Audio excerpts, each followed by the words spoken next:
immerse yourself into the world of Creepy Man. He's waiting for you.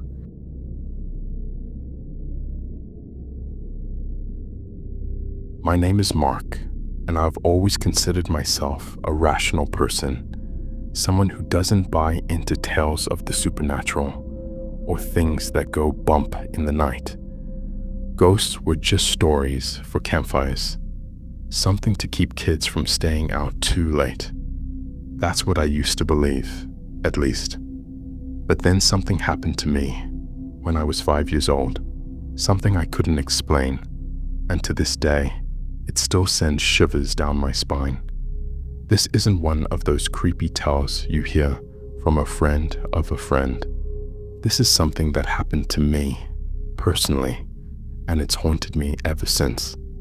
It's a story about my grandmother, a bedtime story, and something far more terrifying than I could have ever imagined. I've never told this story to many people, but today I'm sharing it with you.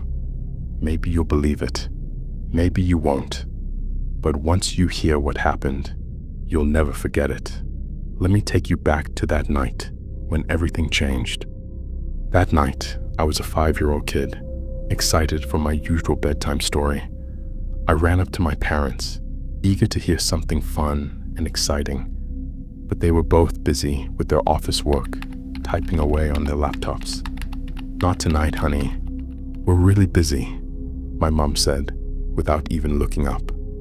My dad just nodded in agreement. My heart sank. They never said no before. I turned around and walked slowly toward my bedroom, feeling sad and forgotten. As I passed through the living room, I noticed my grandmother sitting in her usual chair, knitting. She looked up and saw how upset I was. "Why so sad, my dear?" she asked, her voice warm and comforting. I told her how my parents were too busy to tell me a story. She smiled softly and said, "Would you like me to tell you a story instead?" I nodded eagerly, and she followed me into my room. I crawled into bed, and my grandmother sat at the foot of it. Before my grandmother started the story, she leaned closer, her usually warm eyes now dim and serious.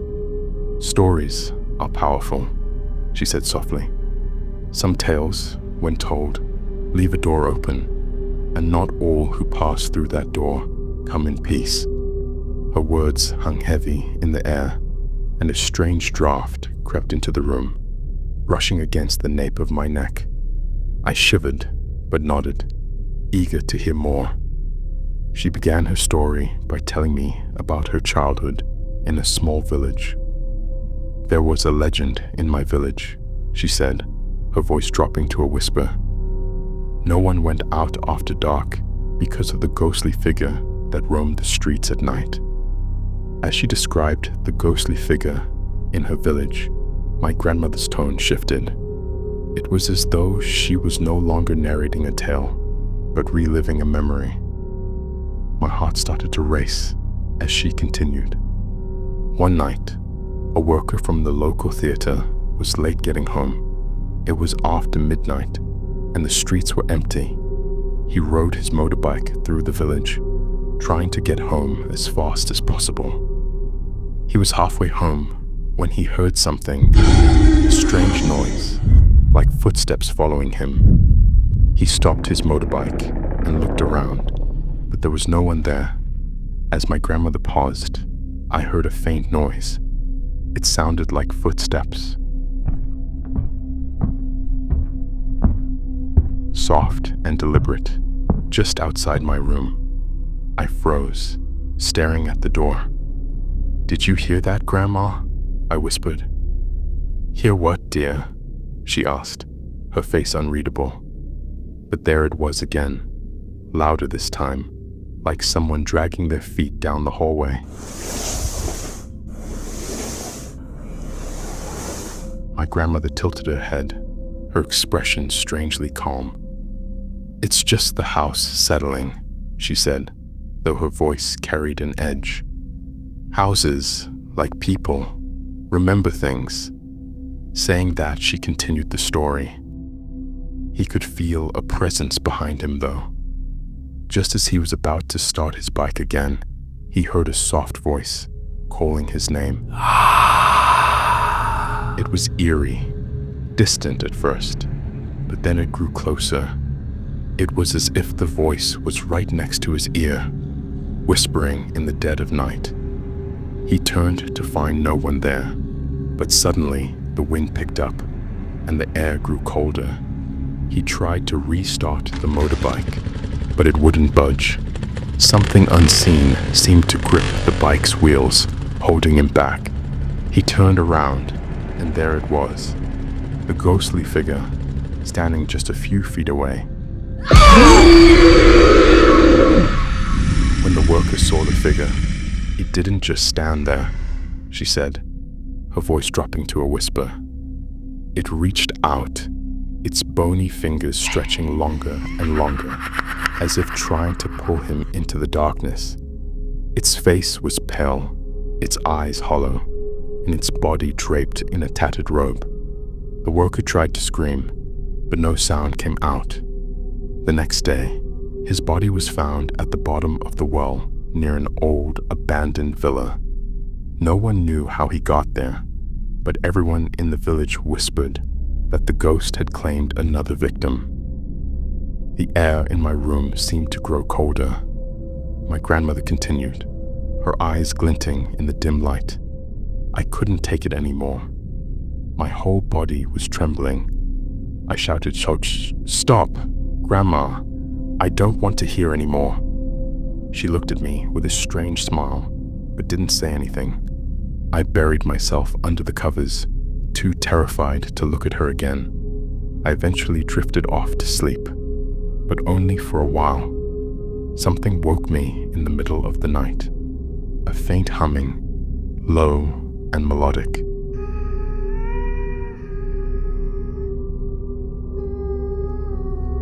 I peeked out from under the covers to see the rocking chair was empty. The hum seemed to come from the hallway. I tiptoed to the door and opened it just a crack. The hallway was dark, but I could see the faint outline of a figure standing near the living room.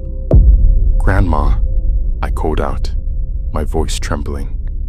The figure turned slightly, and I saw that it wasn't her. The face was hollow, the eyes dark and empty. Its lips moved as if humming, but no sound came from it now. I slammed the door and jumped back into bed, pulling the blanket over my head. That night, I couldn't sleep. Around midnight, I heard the creak of the rocking chair again. Gathering my courage, I walked to the living room. There it was, moving slowly back and forth. "Grandma," I whispered again. The chair stopped abruptly, but no one was sitting in it. Suddenly, the lights flickered, and a shadow darted across the room. I ran back to my bedroom, locking the door behind me. The next morning, I woke up to my mom calling my name. I jumped out of bed and ran to her. "Why did you send Grandma to tell me that scary story?" I asked, feeling upset. My mom looked at me, confused. "What are you talking about?" she asked. "Grandma scared me last night with a story about a ghost in her village," I insisted. My mom froze, her face turning pale. She walked over to the living room and pointed at an old photograph hanging on the wall. "Is this the grandmother you're talking about?" she asked, her voice trembling. I nodded, confused. My mom looked at me with wide eyes. "That's my mother," she whispered. "She died long before you were born. That's the same story she used to tell me when I was a child." I couldn't believe what she was saying. My heart pounded in my chest as I stared at the photo. The woman who had sat at the edge of my bed last night, telling me that horrifying story, was already dead. From that day on, I couldn't look at her photograph without feeling a chill run down my spine. I never saw her again after that night, but the rocking chair would occasionally creak on its own, even years later. I sometimes feel her presence when I walk past that old rocking chair. And that's the end of my story.